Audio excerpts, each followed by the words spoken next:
Assalamualaikum warahmatullahi wabarakatuh. Perkenalkan, nama saya Valin Aulia Maharani dari SDN Susukan. Di sini saya akan bercerita tentang sebuah legenda dari dataran tinggi Dieng dengan judul Legenda Kawah Sikidang. Ratusan tahun yang silam, di dataran tinggi Dieng ada seorang putri cantik jelita dan rupawan bernama Sinta Dewi. Ia tinggal di sebuah istana megah yang dikelilingi taman bunga yang indah. Kecantikan putri Sinta Dewi mengundang decak kagum bagi setiap pangeran yang melihatnya. Banyak pangeran yang sudah melamarnya, namun tidak ada satu orang pun yang sanggup mendapatkannya. Karena Putri Sinta Dewi meminta mas kawin yang jumlahnya sangat banyak. Suatu ketika, seorang pangeran yang kaya raya bernama Kidang Garungan bermaksud melamar Putri Sinta Dewi. Sang pangeran merasa bahwa dengan harta kekayaannya, ia dapat memenuhi mas kawin yang diminta oleh sang putri. Maka, ia pun mengutus beberapa orang pengawalnya untuk menyampaikan lamarannya kepada Putri Sinta Dewi. Wiguna, Wirata, sampaikan lamaranku kepada Putri Sinta Dewi, titah Pangeran Kidang Garungan kepada para pengawalnya. Katakan kepadanya bahwa aku sanggup memenuhi berapapun mas kawin yang ia minta. Baik Pangeran, perintah Pangeran segera hamba laksanakan, jawab salah seorang utusan seraya berpamitan. Setiba di kediaman Putri Sinta Dewi, para utusan Pangeran Kidang Garungan segera menyampaikan lamaran tuan mereka kepada sang putri. Ampun Tuan Putri, kami adalah utusan Pangeran Kidang Garungan.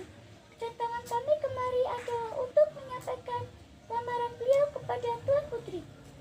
Hai utusan Pangeran Kidang, berapa banyak mas kawin yang disanggupi tuan kalian untuk melamarku? Ampun Tuan Putri, Pangeran kami memiliki harta kekayaan yang melimpah. Berapapun mas kawin yang Tuan Putri minta, Pangeran kami bersedia memenuhinya.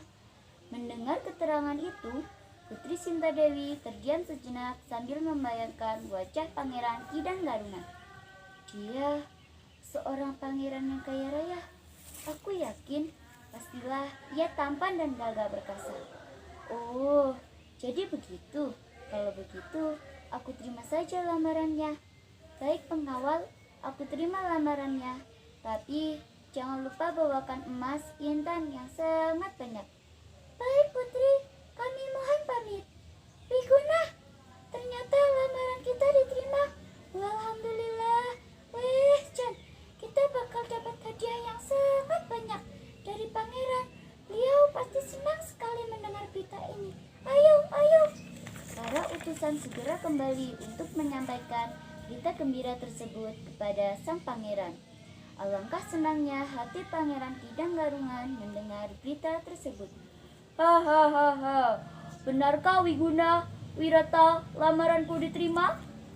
Benar Pak, benar Pangeran. Bahkan sang putri menerimanya dengan senang hati. Baik kalau begitu, wahai para pejabat istana, tolong siapkan segala sesuatunya, termasuk mas kawin yang diminta oleh Putri Sinta Dewi. Besok pagi-pagi sekali kita berangkat bersama-sama menuju ke istana sang putri. Keesokan harinya, Pangeran Kidang Garungan bersama rombongannya pun pergi ke istana Putri Sinta Dewi. Setiba di sana, mereka disambut meriah oleh sang putri dengan aneka hiburan.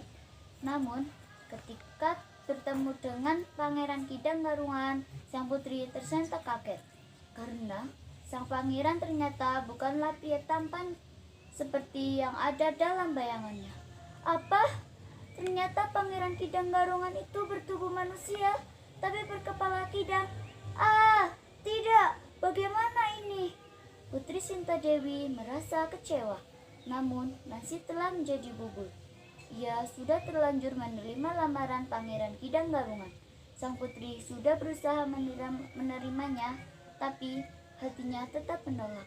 Maka ia pun berpikir keras untuk mencari jalan keluar agar pernikahannya dengan pangeran berwajah kijang itu batal. Sebelum pernikahannya dibatalkan, ia memberi satu syarat yang amat berat pada Pangeran Kidang Garungan. Ketahuilah pangeran, kami yang tinggal di daerah ini amat kesulitan mendapat air untuk keperluan kami sehari-hari. Maka dari itu, Dinda ingin dibuatkan sebuah sumur yang besar dan dalam. Tapi membuat sumur itu harus dilakukan sendiri oleh pangeran dalam waktu sehari. Dengan syarat yang berat itu, Putri Sintadewi berpikir bahwa sang pangeran tidak mungkin bisa memenuhinya sehingga mereka batal menikah. Namun, di luar dugaan ternyata Pangeran Kidang Garungan memiliki kesaktian yang tinggi. Apa? Hanya itu, Dinda? Hanya itu? Bukan Kidang Garungan kalau tidak bisa memenuhi perintahmu itu. Pada hari itu juga, sang pangeran membuat sumur di tempat sepi yang telah ditunjuk oleh sang putri. Dengan kesaktiannya, ia menggali tanah itu dengan tangannya sedikit demi sedikit. Sesekali ia menggunakan tanduknya untuk menggali tanah yang keras. Ia bekerja dengan cepat tanpa mengenal lelah. Ketika sumur itu hampir selesai, sang putri pun mulai panik. Pangeran Kidang Garungan ternyata sakti. Bagaimana jadinya jika ia benar-benar dapat menyelesaikan sumur itu? Putri Sintadewi segera memerintahkan para pengawalnya dan dayang-dayangnya untuk menimbun sumur itu. Ayo pengawal, ayo dayang, bantu aku menimbun sumur itu. Ayo cepat. Baik putri. Cepat pengawal, cepat dayang, bantu aku menimbun sumur itu. Apa ini putri? Apa ini? Hentikan putri, hentikan. Mengapa kau tega menipuku? Wajahku memang buruk rupa, tapi hatiku tulus ingin menikahimu putri. Kelicikanmu. Aku Kidang Garungan bersumpah bahwa seluruh keturunanmu akan berambut gimbal. Ingat itu putri, ingat itu. Akhirnya Pangeran Kidang Garungan pun tewas tertimbun tanah di sumur itu. Sementara itu, sumur yang meledak itu lama-kelamaan menjadi kawah yang diberi nama Kawah Sikidang, dan sampai sekarang masih aktif mengeluarkan lava panas. Nah, demikian cerita tentang legenda Kawah Sikidang. Adapun pesan moralnya adalah apabila kita berjanji harus ditepati. Sekian dari saya. Wassalamualaikum warahmatullahi wabarakatuh.